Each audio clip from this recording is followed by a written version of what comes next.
Paulit-ulit kaming ginamit ng mga nasa pwesto sa sistemang ito, wala kami magawa dahil kung hindi kami makikisama, gagawa nila ng problema ang project na na-award sa amin sa pamamagitan ng mutual termination o pagkakaroon ng right-of-way problem na parehong nagdudulot ng hindi matuloy ang implementasyon ng mga proyekto.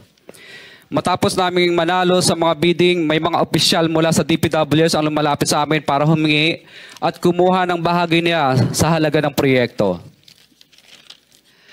Ang hinihingi nilang porsyento ay hindi bababa sa 10% at umaabot pa sa 25% na naging kondisyon upang hindi maipit ang implementasyon ng kontrata. Ito ay binibigay namin sa kanila ng cash. Ang bawat transaksyon ay may karampatang voucher at ledger na nagsasaad ng mga araw at kung kailan nila ito natanggap.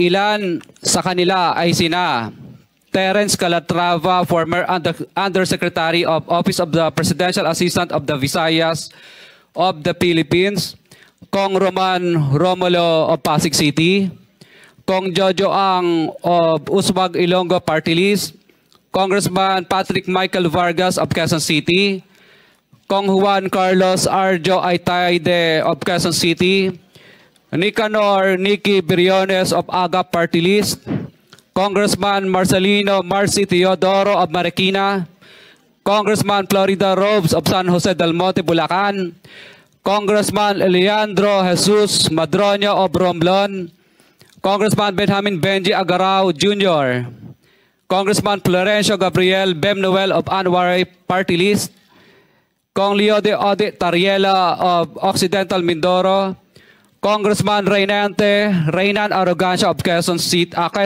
Province, Kong Marvin Rillo of Quezon City, Kong Teodoro Haresco of Aklan, Kong Antonieta Yudela of Zamboanga, Sibugay, Kong Dean Asisio of Caloocan, Kong Marivico Pilar of Quezon City.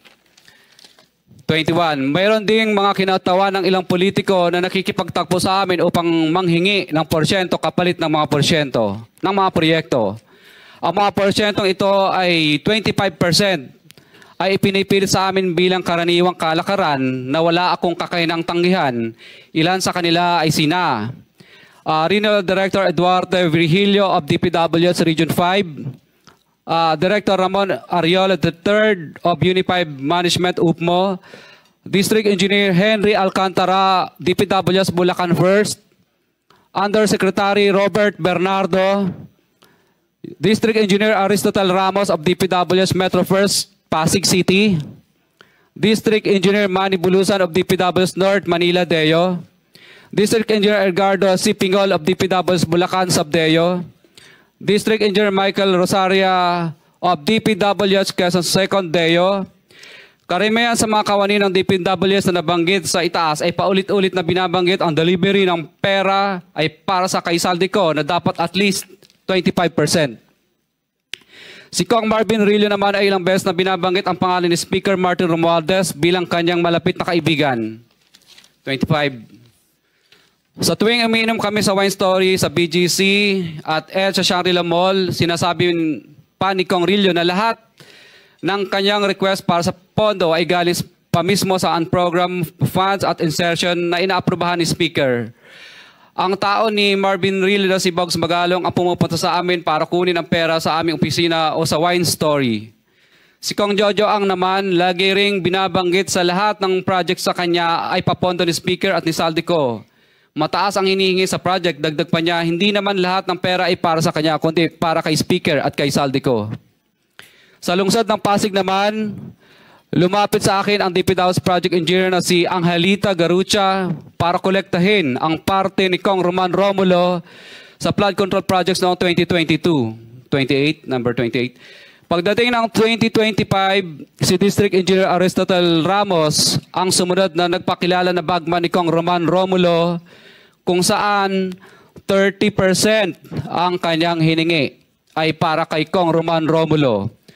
Sinabihan ko kay D.E. Ramos na masyado namang mataas, ngunit sinabi niya na walang magagawa dito dahil pondo ito galing sa unprogrammed funds at insertion galing sa taas. Sa ilang pagkakataon, ang mga politiko na personal na inabutan ng halaga ayon sa hinihingi nilang porsyento mula sa proyekto. Ang pagbabayad na ito ay hindi naman kagustuhan kundi isang hakbang na ginawa namin dahil sa matinding panggigipit. Ilan sa kanila ay sina Kong Antonieta Yudela kasama ang kanyang asawa, Kong Marvin Rillo of Quezon City, Kong Nikki Briones of Aga Party List, Arturo N. Atayde, ama ni Kong Arjo Atayde, Kong Florencio Gabriel Bem Noel of Anwaray Party List, Kong Eliandro Jesus Madroño of Romblon, Kong Benjamin Benji Agarao Jr.